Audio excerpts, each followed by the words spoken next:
Hello, members of Sanford Hill Baptist Church. My name is Elizabeth Groff, and I received an Operation Christmas Child shoebox 18 years ago.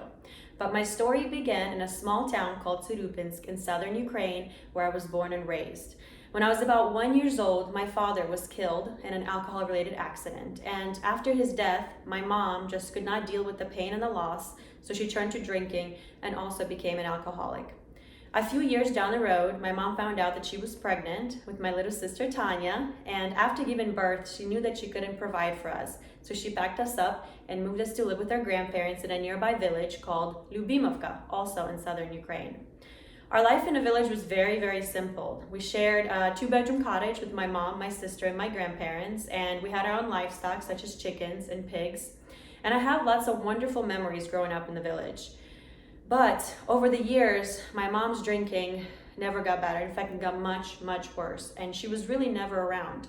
And my grandparents became older and more frail and also couldn't take care of us. They couldn't work to provide for us, and we ended up losing all of our land. So we became very, very poor. As a result of that, I had to grow up and become the head of the household at a very young age.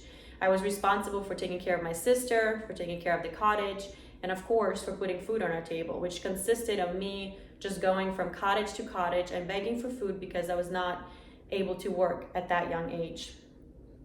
When I turned 7, I realized that I wanted to give my sister a better life. So I decided that we would run away in search of a new life. Keep in mind that I was only 7 and she was only 4. But I grabbed her hand, we got on the bus, and we left. The bus dropped us off at a nearby city at a bus station, and once we got hungry, we decided to collect empty bottles to trade those for money and then use that money to buy food. As we did that, the nearby clerk in the store saw these 2 little girls and decided to call the police. The police arrived, picked us up, and took us to what we call a detention center. And in Ukraine, a detention center is a place where they take kids for short stay until the matter is resolved legally, which means either the parents can reclaim their kids or their parental rights are taken away.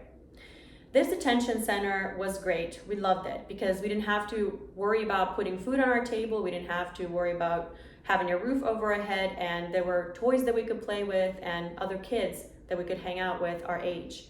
But after about a year at the detention center, my sister's father showed up.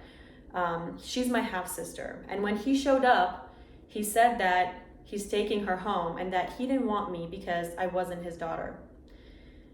This was a very defining moment in my life because on that day, I lost the only family that I had left. And just looking back, I can still recall every single detail. I remember sitting on the steps of the detention center and watching my sister walk away with her father. She was holding his hand and she turned around to wave goodbye for one last time. And I saw just this huge smile on her face and just joy and happiness in her eyes. But all I could feel was just complete heartbreak. I couldn't believe that the only family that I had left was being taken away from me, and there was nothing that I could do about it. But at the same time, I knew that that was the best that I could do for her. So I put a smile on my face and I waved goodbye. On that day, it felt like my entire life, my entire world just crumbled down. I felt like I hit rock bottom. I lost all hope. And since my mother's parental rights were taken away and my father was dead, I was officially an orphan, at which point I was transferred from the detention center to an actual orphanage in the city of Berdansk, also in southern Ukraine. Thank God this was one of the better orphanages in Ukraine. We had social clubs such as ballet and choir, which I joined, and we had our own school that we could attend every day without being bullied by other kids. And when I turned 10, the orphanage director called us into her office, my entire group of students. She called us into her office and she said, "You are going to receive gifts from people that want you to know that God loves you." This was hard for me to believe given my family situation.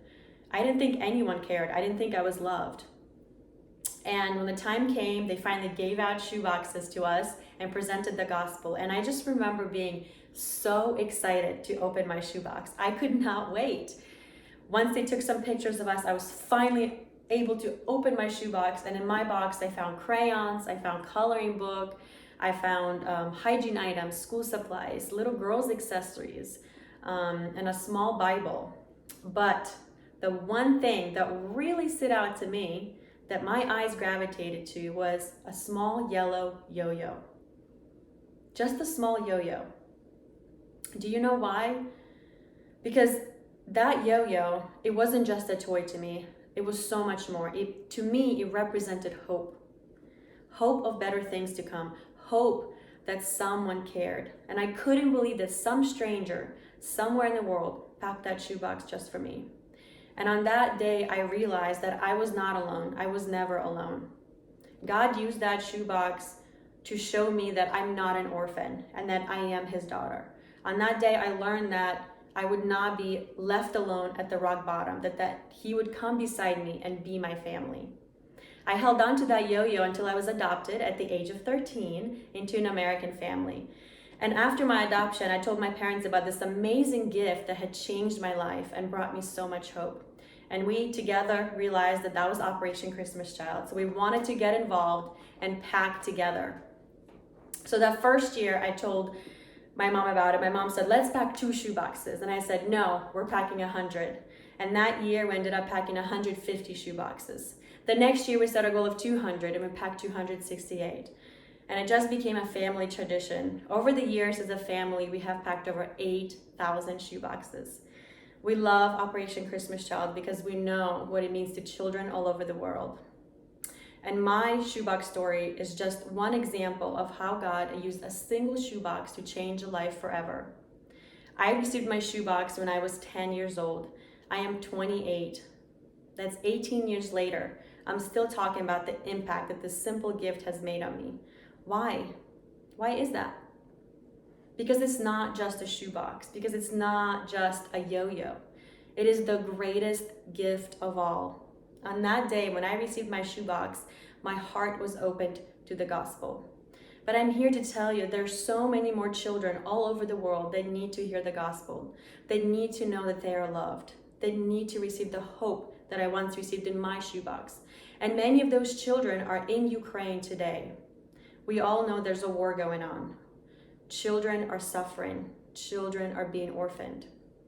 Dear friends, there's no better time than right now to share the love of Jesus with children of Ukraine and children all over the world. And I know that you have a goal of 100 shoeboxes this year. And I want to encourage you to reach that goal of packing 100 shoeboxes. And thank you so much for your partnership. And just remember, one more shoebox packed means another child gets to hear about the gospel. Thank you so much.